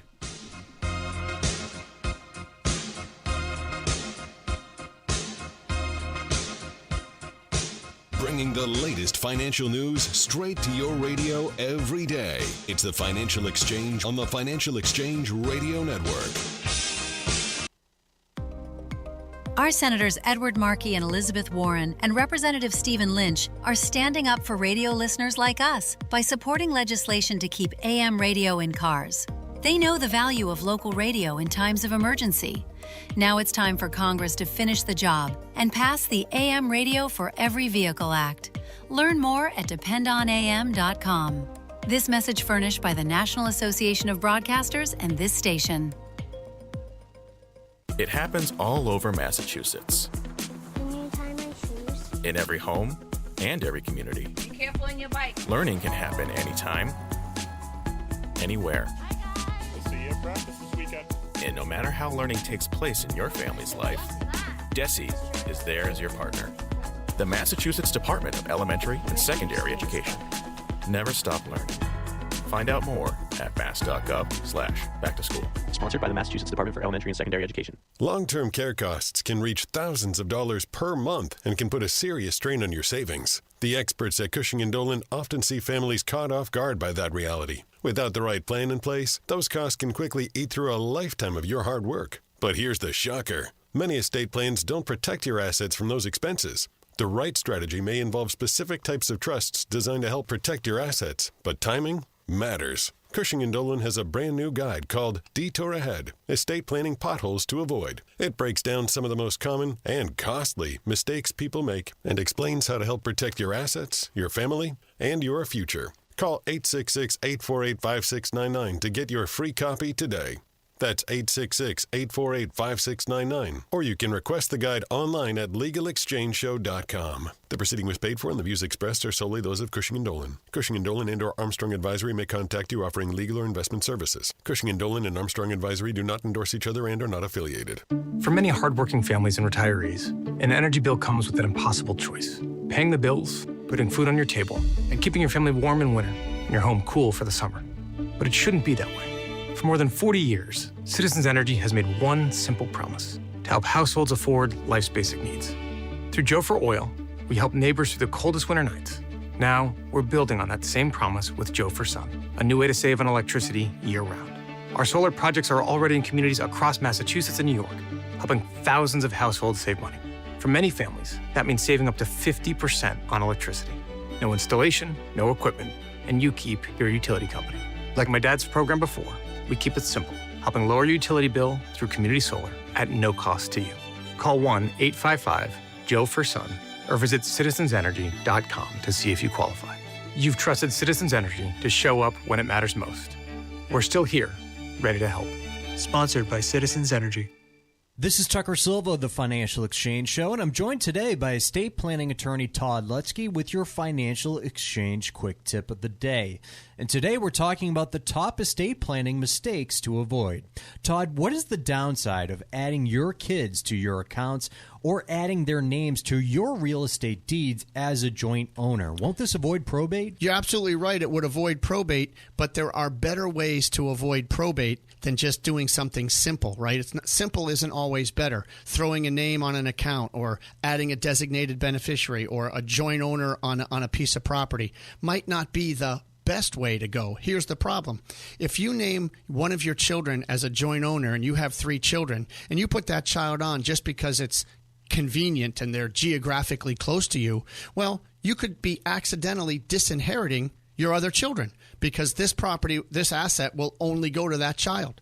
That child doesn't have to give it to the other kids. So that's a problem. And if you put your name, if you add a child's name to your real estate, now you're exposing it to that child's creditors, that child's potential divorces. That's never good. And plus, you've lost control over it. If you try to sell it, you need that kid's permission, and half the money would go to that kid.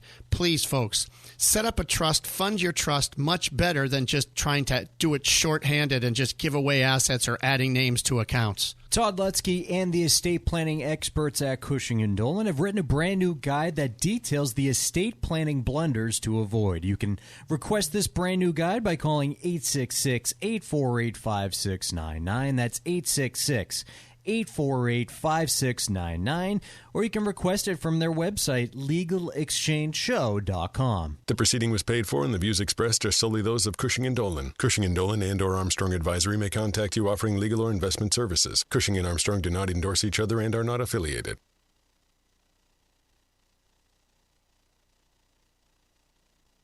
Time now for Wall Street Watch, tracking the stocks, the data, and the headlines driving markets so far today, right here on the Financial Exchange Radio Network. Markets are still green right now as they're reacting to the positive news from this morning's jobs report that came in better than expected. The Dow Jones just barely holding on to positivity. It is up 0.02% or just under 10 points. The S&P 500 is up over 53 points or 0.75%. The NASDAQ is up over 334 points or 1.3%. Gold is still holding strong, up 0.1%, and silver is up 0.77%. Cloud infrastructure company CoreWeave is seeing its share price drop 12.5% as its second quarter revenue guidance disappointed Wall Street. CoreWeave sees revenue ranging from $2.45 billion to $2.6 billion. The midpoint of $2.53 billion fell short of the $2.69 billion consensus. Upwork shares are tumbling 20% after the company announced a restructuring plan that includes reducing its workforce by 24%.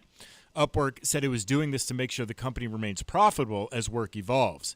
It also reported first quarter earnings and revenue that came in slightly lower than expected. Expedia shares are down 7% after the online travel agency called for second quarter revenue of $4.11 billion to $4.19 billion compared to the $4.12 anticipated by analysts. Booked room nights in the first quarter missed expectations, landing at $113.9 billion versus the consensus of $117. And finally, Wendy's stock is up 4% after reporting better than expected revenue of $540.6 million in its first quarter financial report. Analysts polled estimated revenue would be $518 million. Earnings also came in above estimates, and the company also announced a plan to build up to 1,000 restaurants in China over the next decade. I am Ben Kitchen, and that was Wall Street Watch. And let's pay off a little bit of our trivia here. Today's question was, which U.S. city is Pope Leo XIV from? The answer is Chicago. Jim from Rochdale, Mass. is our winner. He'll be taking home a Financial Exchange Show t-shirt. We play trivia every day here on the Financial Exchange. See complete contest rules at financialexchangeshow.com. The mail's here. Here's the mail that never fails. It makes me want to wag my tail. When it comes, I want a whale. Mail! You've got questions, we've got answers. It's time for the Money Matters Mailbag. We're tackling your calls and emails on everything from economic policy to global markets and everything in between. Leave us a voicemail at 339-399-4333 and you might hear it on the show.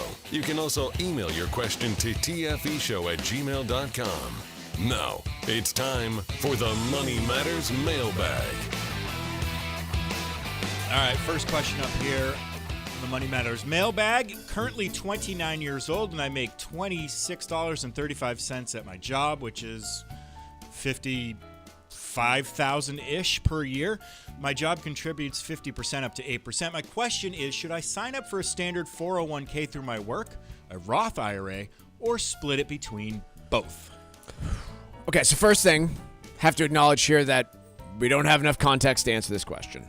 Like, there's a few more pieces of information we would want to know, and as we've talked about, we don't give specific investment or planning advice when we do all this, but I want to think through the context of how I would assess this question. Sure. Do we have a name? No name. We're going to call him Dan. Were I Dan in this situation of earning around $55,000 a year and deciding what to do with the money. So first of all, I want to acknowledge a piece that, he grew up poor and just starting. It sounds like a 401k. And there is a match attached to that 401k contribution here, which sounds pretty generous. First things first would have to be understanding that at 29 years old, any money that you put into this thing, you are not really able to access without some extreme scenarios before 59 and a half. So first things first, before you even consider putting the money in, make sure you can afford to do so. If you're living paycheck to paycheck, you need to have enough money to afford a car repair if it happens. You need to have enough money to pay the rent if something happens to your income. Sure. So start there. Rainy day fund has to be covered first. We've talked about it before. Between 3 and 12 months of expenses, depending on your specific scenario, is kind of where we start. Beyond that, how would you go about assessing the traditional versus Roth? Assuming we check those boxes and we're concluding, there's money on the table here, we should be contributing to retirement. Yeah, the big one is a tax bracket analysis. What tax bracket are you in today? And as you get towards retirement, because remember, you're not touching that money until, you're after age 59 and a half, ideally. Hey, what tax bracket do you expect to be in then? Now, look, if you're, 26 years old? 29. 29? Let's be honest, none of us know exactly where tax brackets are going to be in 30 years. Right. Don't know. Assume current ones just for the sake of argument. And hey, if you think your tax bracket's going to be higher in the future, then you're typically better off putting the money in a Roth today. If you think your tax bracket's going to be higher today, you're typically better off putting the money in an IRA. If you don't know, then you can hedge and say, okay, I'll do 50-50 because I don't know exactly what things are going to look like. Other factors that are pretty unique to New England, right? If you live in California, you're probably not going to be commuting to another state. Here in New England, right? Like, let's say you live in New Hampshire and you're currently working in Massachusetts, but you don't think you will for long. That means your income from Massachusetts is getting an extra 5% income tax. Maybe it makes sense to defer more of that into the 401k because you're saying, hey, by the time I pull it out, I'm certainly not going to be paying that extra 5% over to Mass. So there are a number of different factors. And again, that's pretty unique to the New England area where we have such small geographic states and a lot of people commute to other states. But it is a factor to consider, too, when you're making those retirement contributions. Hey, where am I physically going to live when I retire? What else we got, Ben? All right, Julia in Gloucester says, I have $15,000 of inheritance to invest for my 1-year-old son, but I know pretty much nothing about finance. What can I do to maximize the amount of return he will receive when he's an adult? It's a tough one because, again, there's nothing that you don't know what's going to maximize it because you don't know whether stocks, the S&P 500 is going to be great over the next 20 years. You don't know if international markets are going to be better. You just don't know what the situation's going to look like. Other stuff would be, I would ask myself, okay, I've got this inheritance. I know you want to build something for your son's future. Yeah. What do you want to build for your son's future? Is this so he can go out and buy his first home at 30?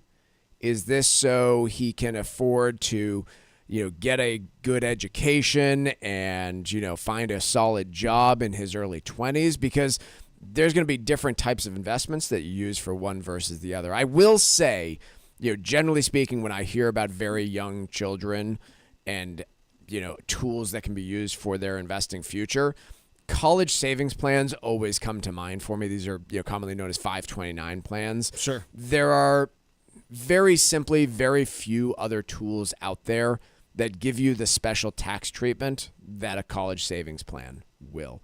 I'll also say, for a 1-year-old, those new Trump accounts, you may have a potential government check that can come your way for that. So something to look into there with the Trump accounts, but not for a significant sum. But the college savings plans, again, if you think it's likely that it could be used for that purpose, with the flexibility that they now offer between high school, college, and then maybe even a Roth down the road, it's pretty important to at least consider that as an option for the future. Let's take a quick break here. We got Paul Monica from Barron's who's going to be joining us next. Ben, if anyone does want to get a question in for next week's mailbag, what are the ways they can do so? They can email us at tfeshow@gmail.com or call us at 339-399-4333. Quick break. Paul Monica is next. Get real-time financial insight as news breaks. The Financial Exchange is live on X. Watch the show and follow us for the most up-to-date business news you need to know. This is the Financial Exchange. It's important to update your estate plan as changes occur in your life, or you can wind up with significant issues that may affect your future. Get Cushing & Dolan's new guide called Detour Ahead, Estate Planning Potholes to Avoid. Call 866-848-5699 and get your copy today, or request it online at legalexchangeshow.com. The proceeding was paid for and the views expressed are solely those of Cushing & Dolan. Cushing & Dolan and/or Armstrong Advisory may contact you offering legal or investment services. Cushing & Dolan and Armstrong Advisory do not endorse each other and are not affiliated. Hi, I'm Michael Valila, Adjutant of the Disabled American Veterans Department of Massachusetts. The DAV of Massachusetts provides thousands of hours of voluntary services at our VA medical centers and soldiers' homes and is the only DAV department in the country to lead a veterans housing initiative for both single veterans and those with families. These programs are critical to serving our veterans in their time of need. You can help our great American heroes by making a donation today. Please visit dav5k.boston. That's dav5k.boston.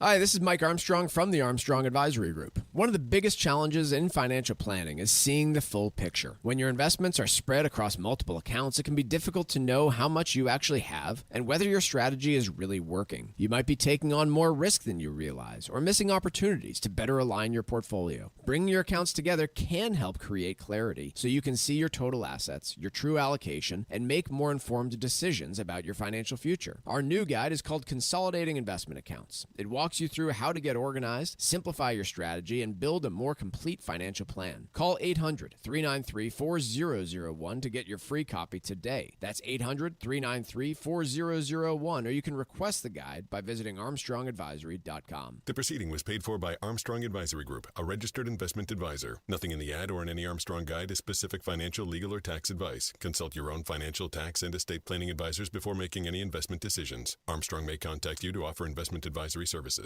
Environmental nonprofit Ocean River Institute is working with communities to tackle climate change with nature-based solutions that feature slowing water down and building more soil with grasses and plants. Research indicates that people acting in their own neighborhoods can build an inch of soil in a year and slow sea level rise down by as much as 25%.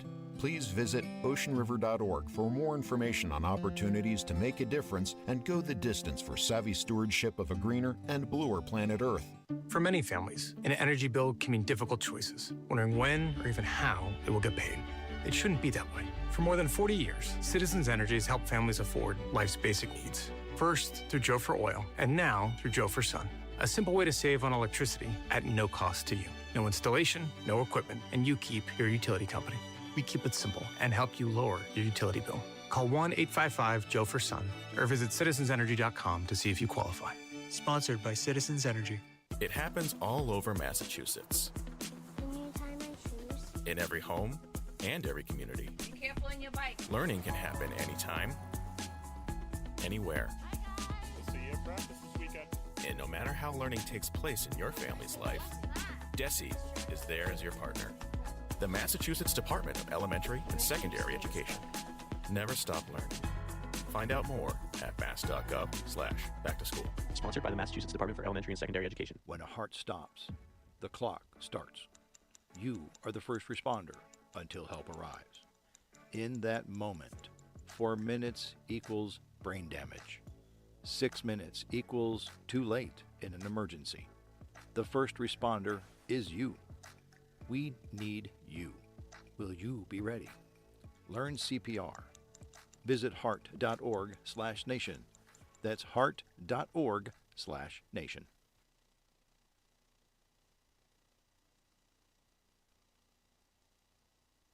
Market insight, retirement strategies, real talk about Wall Street and economic trends. All live every day on our YouTube channel. Go to youtube.com/The Financial Exchange Show. This is The Financial Exchange.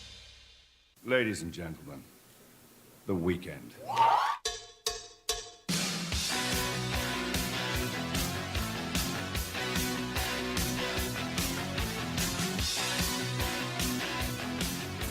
Alrighty, as promised.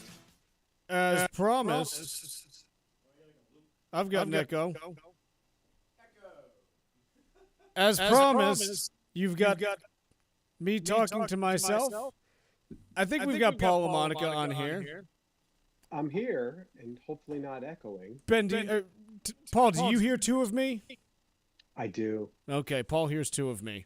Now I don't. Oh, look, we've got one. There we go. Fantastic. The last thing that we need is two of me.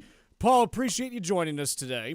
Earlier this week, GameStop announced that they were trying to buy eBay. The CEO of GameStop, Ryan Cohen, went on CNBC and had one of the more memorable interviews that we've seen in terms of, being asked, hey, how is this deal going to come together from a dollars and cents perspective? Can you talk just a little bit about the structure of the deal and what some of the questions are surrounding it? Yeah, there was no echo during that conversation, but there might as well have been, because I think Cohen repeated almost response to every question. It's a mix of cash and stock. Half cash, half stock. Half cash, half stock, over and over again. But that begs the question, when you do the math, and this is why I think Wall Street is a little confused, GameStop is worth about $11 billion and change. Obviously, that fluctuates. They have about a little more than $9 billion in cash on the balance sheet. So it's a healthy amount of cash. So that gets you to 20. Then there's a financing commitment tentatively of $20 billion from TD Securities. That's $40 billion, but they're offering $56 billion to buy eBay. So where does that $16 billion come from? If that part is the stock part and you're issuing all these new shares, that's going to massively dilute your current shareholder base. And I think that's why investors are skeptical. There's also the fact that, eBay's doing reasonably well. They're not a company that potentially is in dire straits and in need of being acquired. So if you're eBay, who put out the requisite, we're reviewing the proposal type of statement, it does beg the question of why does eBay think it should merge with GameStop? Does Ryan Cohen really have this magical way to turn an eBay GameStop combination into another Amazon? That's what he's hoping, but I don't think Wall Street believes it. What do you think the vision is in terms of, put yourself in Cohen's shoes? What's the thing that he looks at and says, this is why the combination of these two companies can get me to where I want to be? Yeah, I think there's a fair argument to be made that, GameStop, which is obviously more than just a video game retailer. There's a certain amount of collectibles, that those stores sell. That could be the types of things that you would see people put up on eBay. So maybe there is this notion that a combined, GameStop, eBay could be a rival to Amazon. The problem, though, I think with that argument is that Amazon already has a fair amount of competition from other brick and mortar retailers that are, much stronger, namely that little one in Arkansas named Walmart. So that I think is posing a challenge. I spoke to one shareholder of eBay who's skeptical that a deal will go through, but he said that eBay is kind of like the New York Stock Exchange of pre-owned items. So if you buy that argument, you can see why Ryan Cohen would covet eBay as something that could enhance GameStop's earnings power. Is there any chance that this is kind of, declared open season for, other companies to look at eBay, and would anyone else be interested, or is this just kind of a one-off, do you think? I would be surprised if this opens up the door to other strategic bidders coming in for eBay. Maybe it changes if Cohen goes hostile with his offer, but if you're eBay right now, I'm not so sure that you're necessarily thinking we need to really reach out to other potential strategic acquirers, because again, the stock was already up this year before the GameStop announcement, and it's had a very solid run in the past 12 months. I think investors recognize that this is a company that's doing quite well. Its valuation is also higher than its historical average too, which might dissuade other buyers from coming in and saying, hey, eBay's a great bargain right now. Very good. Paul, I appreciate you joining us today, and I hope you have a fantastic weekend. Thanks, same to you guys. That is Paul LaMonica from Barron's talking about GameStop and eBay. Mike, what else we got today? I'm hosting this show with two people that know a lot more about sports than I do, so I want to talk about Rupert Murdoch's high-stake blitz against the NFL, and maybe you guys can explain to me what's going on, because all that I see is a large group of equally dislikable parties fighting each other when it comes to rights over the NFL, and I'm not really sure what to do about it. But apparently Fox is pretty nervous about the NFL being able to really push further and further into all these deals they're making with Netflix and Amazon and everybody else, and they want the government to go take another look at the antitrust protection under the 1961 Sports Broadcasting Act. So I don't know. I'm looking to you two. What does this all mean for the NFL, the networks, and for viewers like myself? Here's what it means, is that there's a bunch of billionaires that want to fight over who gets the most billions, and it's probably going to end up resulting in us having to have 43 subscription services. Good. Because the first half of the game is going to be on ESPN minus, and the second half is going to be on Paramount equals. And if there's overtime, you got to tune into Amazon squared in order to watch it. If there's one thing I'm fairly confident about, it's that I don't think the government has any business being involved in any of this. Well, they already are, though. Okay, Yeah. they already are with the antitrust exception. Now, the point that I've made is that, people, I forget, what was the thing a couple months ago with someone wanted the antitrust exception looked into because it's like gotten too complicated to watch these things? And my point was, okay, so get rid of it. Now all of the teams negotiate their own deals. You're going to have Packers TV that, the Packers decide they're going to make available at, $9,000 a month. And Jacksonville's going to give their games away on, Jaguars Unlimited because it's Nobody Jacksonville. watches. Yeah. So I don't know what is going to actually help us get better viewing experiences. What I do know is, as much as I think the viewing experience kind of sucks for professional sports right now because there's so many different platforms they're on, it's not a problem worth solving by I don't want Congress people spending a minute of their time worrying about what channel the Patriots play on. Yeah. I can figure it out and then complain to you because that's all that it is. It's entertainment. Who cares? Like, we got... I do really feel like I want all parties to lose, though.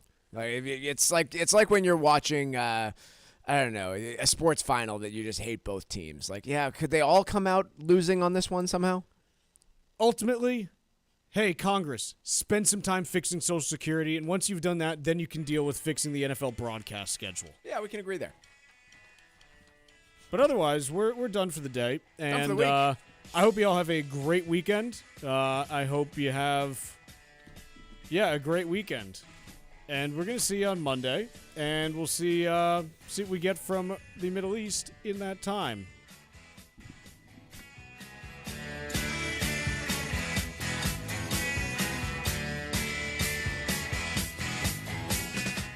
Hi, this is Chuck and Mike from the Armstrong Advisory Group, and we have a guide available this month titled Consolidating Investment Accounts.